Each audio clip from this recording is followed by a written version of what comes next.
I'm Hank Wake, and I was an Army Chaplain. I'm retired. I spent 10 years in the Army Reserve as an enlisted man and 30 years on active duty as a chaplain, and rose from the rank of private to colonel upon retirement. And Mary, my wife, is here, and we have been married for 61 years and moved 33 times.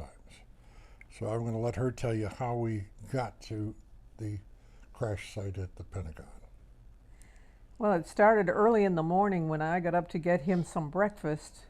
He had to take off and go to the hospital with our pastor to talk with a patient. And he had not been gone very long before I heard on the news about the crash site in Pentagon. And so it was a little while later before he called me, having heard it at the hospital, and said, "We need to go." And I agreed with him. We needed to go. And Hank arranged for a rental car, which was providential because once we left, nobody could get cars after that. So we got on the road. We went to first Fort Jackson, South Carolina, where our son was stationed, and we stayed with him overnight. And then we moved on to D.C., where Hank stopped to get paperwork. And from that, I'll let him carry on. The stop at Fort Jackson was interesting. Our son was in a class there, a course, and with a bunch of other chaplains. And at that time, we didn't know if we were going to war. We didn't know what was happening. The nation was just stunned. And so here I met with all these chaplains, and we had prayer and said goodbye. And we didn't know from that moment on if David was going to leave immediately back to his unit and head out. So that was a very trying time. So we drove on to Washington and stopped there to get some identification so I could go to New York with Mary and to work in the pile. And at the time, the chief of chaplain said, "Well, what are you doing?" And I said, "We're going to go to New York and volunteer." And he said, "Well, we need help here at our crash site at the Pentagon." And he said, "We need basically a talking head, a go-between between the civilian people who are coming flooding in to do everything from at this point, construction, pulling things apart, to just feeding the soldiers who were coming over from the old guard, which was across the street in Arlington." And so he asked if I would act as that talking head and go act as a ombudsman between these two groups. So we immediately went into the site, and the site was still smoking, which I said, "Is this place still on fire?" And they said, "No, these are the Baptist men, and they're allowed to come with their big trailers to national disasters like that." And they set up shop, and they start feeding whoever's there with mainly chicken. You gotta be kidding. And yet comfort food was something that really, really helped. And they've learned that through other disasters. Salvation Army was coming in. The Red Cross, of course, worked the site. The Army owned the site. So you had these different levels. They can get very confusing, particularly to civilians. One of the most unusual things is that right after the crash occurred, the parking lots were empty. Everybody had been gone home or get out of there. And this evangelist was driving by, and he had a circus tent. And he said, "Well, this is a great place to set up." So he drove on to the Pentagon grounds and set up a circus tent to have services. And meanwhile, the Army came out and put a fence around that tent, around the whole area. The fence kept moving out. But anyhow, he was behind now this Army fence. And one of my first jobs was to go to him and say, "Okay, here's how this can work. We can cooperate, or we just take your tent. And we'll pay you, of course, but you would have to leave the site." And he said, "Well, you can't do that." And I said, "Actually, we can. Now you're on our property with our fence around you." And so he luckily cooperated. And he said, "Well, I want to have services." And I said, "You can do that in one corner." And then we're talking a big tent. You could have one little corner where you can have services, invite anybody who's there to come and listen. And I said, he said, "Well, I want to put Bibles on all the tables." And I said, "That's fine, but we're going to put Korans on the tables too." And he said, "Well, what do you mean Korans?" Because everybody assumed then this was a terrorist attack, Muslim, all the rest. And I said, well, we've got a lot of Muslim soldiers, a lot of American Muslims. And I said, they have every right to their faith as you do. And he agreed. And from that point on, that was our mess hall and gathering point. And at 3 o'clock in the morning, it was nothing to have troops in there eating, just coming off shift. And for me, the best time to do ministry in those environments is about 3 in the morning. Because at 3 o'clock in the morning, when you see somebody awake and walking around, they usually want to talk. They're really examining their lives. And it's a great time to just say, how's it going? And so that's when we began ministry. We wanted a place to have troops come for ecumenical services, any kind of service. And I asked to have a tent put up. And the gentlemen that were doing the construction of all the stuff coming in, they, no problem, Chaplain. They're all Southern Baptists, I'm sure, but they slapped the tent up in no time at all. And they said, we're going to get you a great big cross. And I said, no. We don't want a cross in front of it. It's for anyone who comes and goes. And so that's where Mary spent a great deal of her time, is sitting in the tent as people came in. She'd let them just sit and relax. It was for meditation, quiet. Or they realized, oh, I'll talk to this lady. And so she got quite a few conversations going. The hardest part was dealing with these young soldiers who guard the tomb ordinarily. And they are in this environment now. Many of them have never seen the damage of war. And so they're helping to remove bodies and things like that. And that was very, very hard on them. And so it was a great chance to sit and just let them talk. And it's interesting, nobody really wanted to talk about anything deep, but they were talking about their girlfriends, their mom and dad, and just venting. Venting was just what they needed, and a good hot meal. So we had a chance to do a lot of what the Army calls footlocker counseling, where you're just sitting and waiting for the person to bring up what's really concerning them, and then doing what you can to help. It was a diverse group, and people came from all kinds of places. One thing, those youngsters that are in the old guard, they need a haircut about every hour, it seems. You know, they always look sharp. And so the command said, can you get some barbers? And so 10 minutes later, I had a list of barbers that said, I'll volunteer, I'll come over there and help. So we had a barber shop set up. And then I found out that the FBI had set up masseuses come with the FBI to any big event like that because there's so much tension and stress. And I said, well, we'd like to get some masseuses. And the Army said, no, you ain't getting no masseuses. And I said, well, what if I get more barbers? And they said, are they going to look a lot like masseuses? And I said, yeah, maybe. We'll see how it works out. And again, 3 o'clock in the morning, here's a line of young soldiers wanting to have their backs rubbed and get that stress out. So many things occurred like that. Some of the vendors came from restaurants and all kinds of stuff, set up places. Just so many things were going on.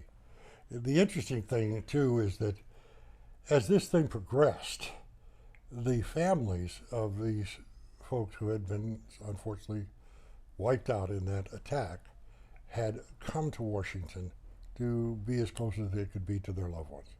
And they'd set them up in hotels, they had counselors, they had chaplains, and once in a while they'd bring them in buses to a knoll. You could look down into the area where it hit.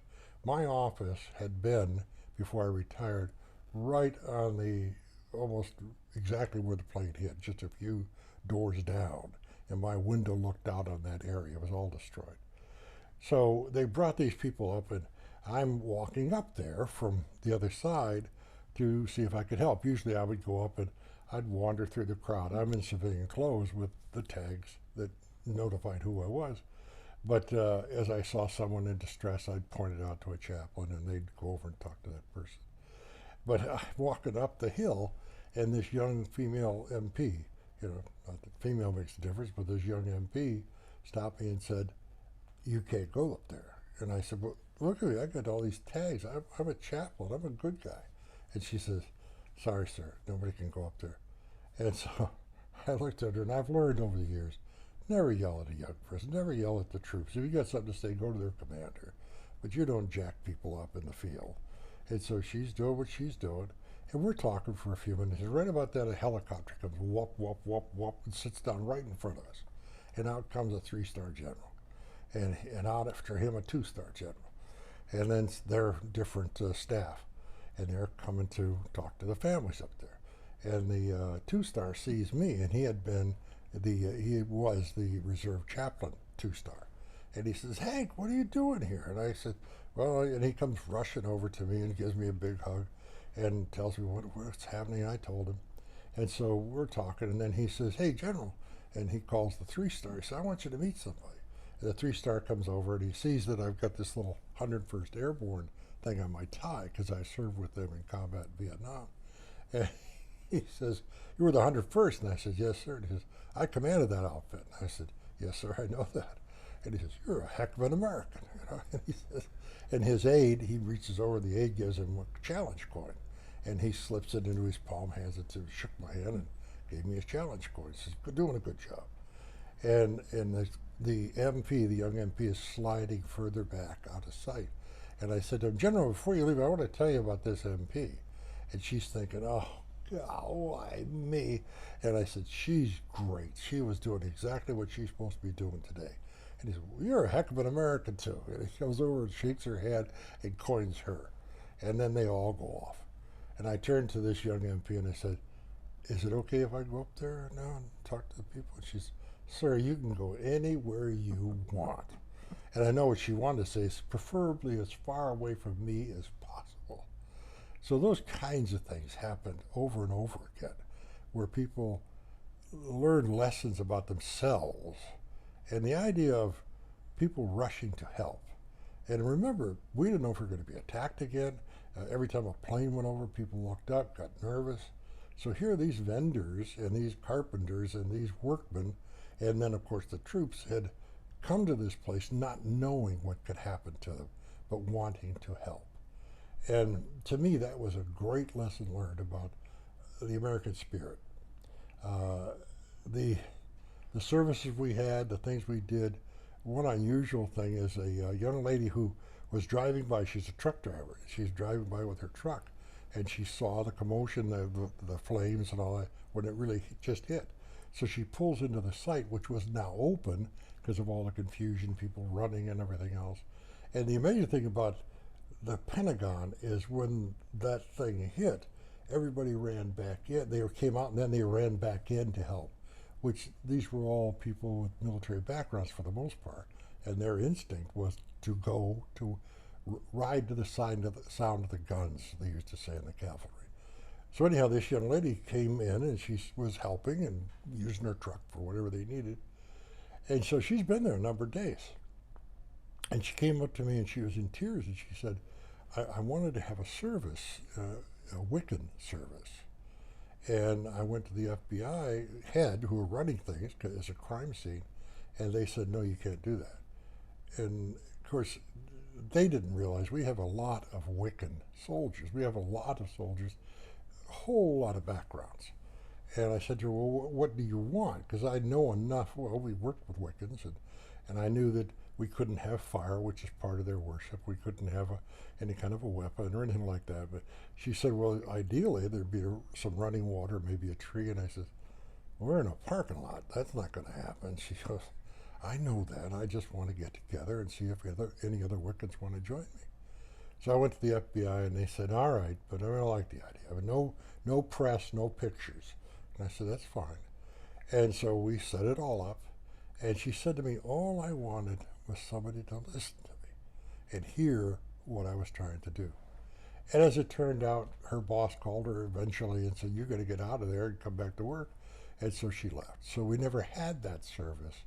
But the idea was bringing God to man and men to God, or persons to God, was the whole idea of the chaplaincy. And so where they are is where you meet them. And in her case, she just wanted somebody to listen. And so Mary and I both did a lot of listening. Mary spent a lot of time in the tent that they built for us. And Yep, because we only were there a couple of days with our friends, and then we discovered that the community was really reaching out to help, and especially some hotels in the areas, and they provided rooms for those of us who had come from out of towns for a place to stay. So we ended up for 3 weeks staying in a local hotel, coming and going as we needed to go. I even, Hank says this was a parking lot area, but at the end of the parking lot area was a pedestrian tunnel that went out under the highway and over to a mall that was on the other side.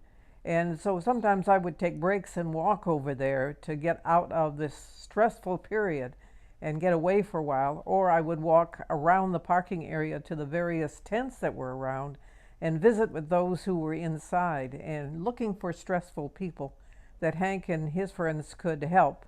And this was some of the ministry we did while we were there. One of the most common thread through this was fear. Fear that something else was going to happen, and the fear of the unknown.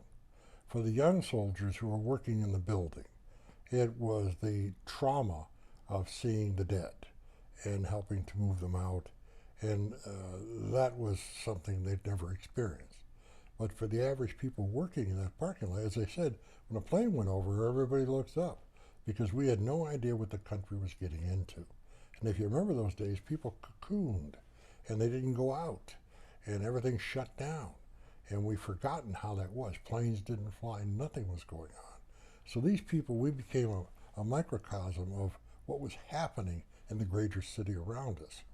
But the difference was these people at least had a chance to, in essence, fight back, to do something that would allow them to say, hey, I'm participating in getting us back on the right road. And that, to me, the most common thread was fear, and then the unknown, and then the fact that they were happy they had the chance to help, you know. And it relieved a lot of their stress just knowing I'm really a part of the action here. I'm important. That, to me, the most common thread was fear, and then the unknown, and then the fact that they were happy they had the chance to help, you know. And it relieved a lot of their stress just knowing I'm really a part of the action here. I'm important. What people did, why we didn't have as many loss as we had. Oh, in the Pentagon, they were renovating the Pentagon in pieces. And so my office area had been just put back together, just renovated. But there weren't any TVs. Every office in the Pentagon practically has a TV. But there are no TVs. The TVs were in the center of the Pentagon. When you look at a picture, you see this open green area. Well, around that, there are shops and stuff. And the TVs were on down there. So people from all the offices went down to see what was happening in New York. So when the plane hit, it was almost an empty area. We had a friend who was having a staff meeting, and everyone in that room was killed because the meeting continued, and they figured we'll find out later what's happening in New York. So that was an unusual thing to have them hit the worst place in the building, the place that did the least damage.